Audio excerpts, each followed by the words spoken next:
Welcome back to A to Z here on Locked On Sports Atlanta. Yes, I am still on vacation in sunny Florida and enjoying the rest of my vacation. Be here all week. Be back in my home studio, back in the A, coming up next week as I spend some time with the family here and the kids get to experience all that Central Florida and Disney have to offer. And it's always interesting being at my parents' house. The sights and sounds of the over 55 community that they live in are always fun. So I apologize for some of the noise in the background, but just bear with me here. We'll be back home in the cozy confines of A to Z studio in Atlanta coming up here. This segment of the show brought to you by our good friends at betonline.net, your number one source for all your betting needs. You guys know I am huge into betting. We're going to talk about my Masters picks coming up in the final segment of the show, but you can find all the latest sports development, including this week's Masters Championship odds, podcasts, and reviews for all the different leagues this season. BetOnline is your continued source for all your sports wagering information, including live betting, esports, and scores. Head to the website or use your mobile device to learn more about the trends and the action. BetOnline, where the game starts. Again, stay with me for the final segment of A to Z as we look at our Masters picks for today. And in fact, they should be teeing off. I know there was a weather delay today by about 30 minutes. So they should be teeing off as we sit here this morning rather shortly and getting the Masters underway. So my picks are coming up next segment as well. Okay, but the Braves are starting today, opening day. They'll defend their World Series title with a little bit of a different team than the one that they won it with. And I'm not going to make too much of this, but I did see it out there, and I figured it was worth addressing. Apparently, and I haven't even watched it, and I certainly haven't translated it. I'm just reading the reports online. But Ronald Acuna went on a IG Live, an Instagram Live, and did a interview. And it was reported / translated, and the name of the guy, Jansen Pujols, was the guy on Twitter who confirmed that the following things are what Ronald Acuna said. He won't miss Freddie Freeman, that Freeman and Acuna had friction. Freeman didn't care when Ronald Acuna was routinely plunked by the Miami Marlins, that Freeman was overbearing, and he wasn't someone that Ronald could talk to ever.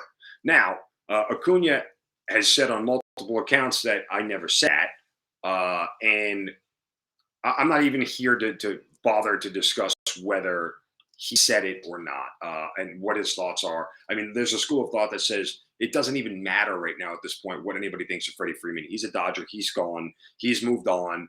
There is no reason to even focus on it. And it's also easy to say that who really cares about what Freddie Freeman thinks, and who really cares if Ronald Acuna has anything bad to say about him.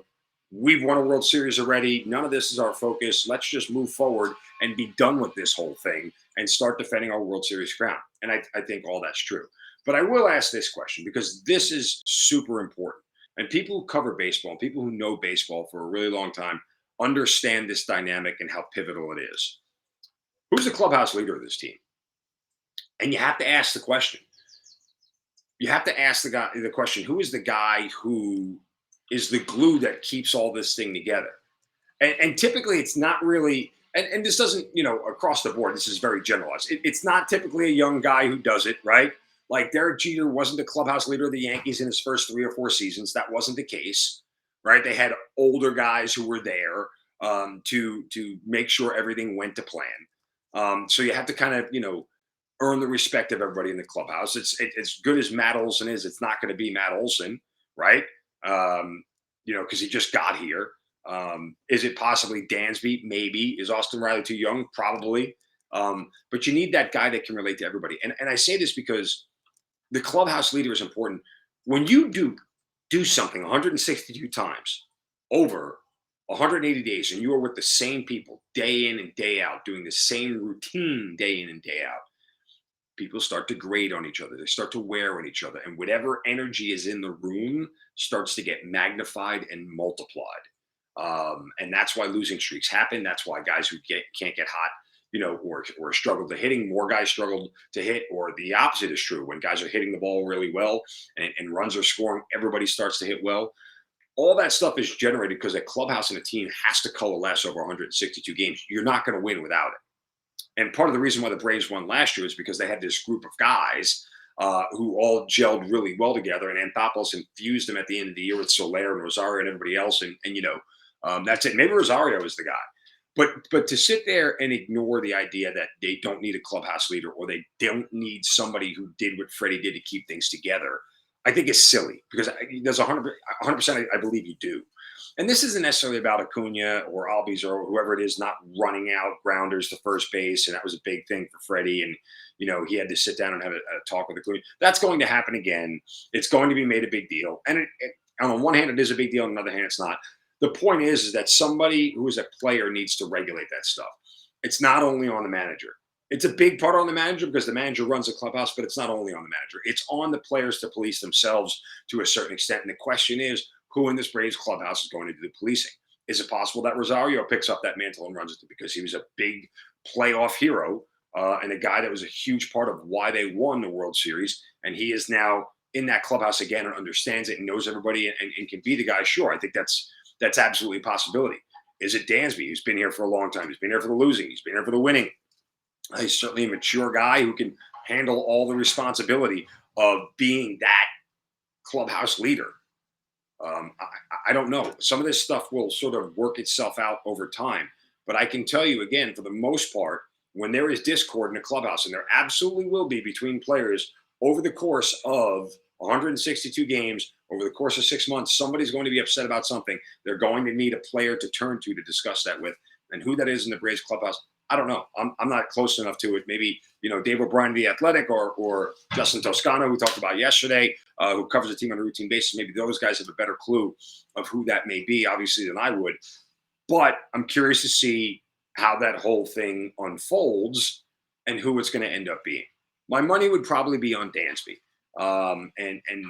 Even though he's not the superstar and he's not the all-star and he's not the guy that has all of the hardware to back up everything, I think he's a guy that a lot of players respect. You talk about, quote, playing the game the right way. I think that's him. I think he has the respect factor and the sort of adult in the room feeling about him more than a lot of other guys do. It's got to be somebody that represents the team well.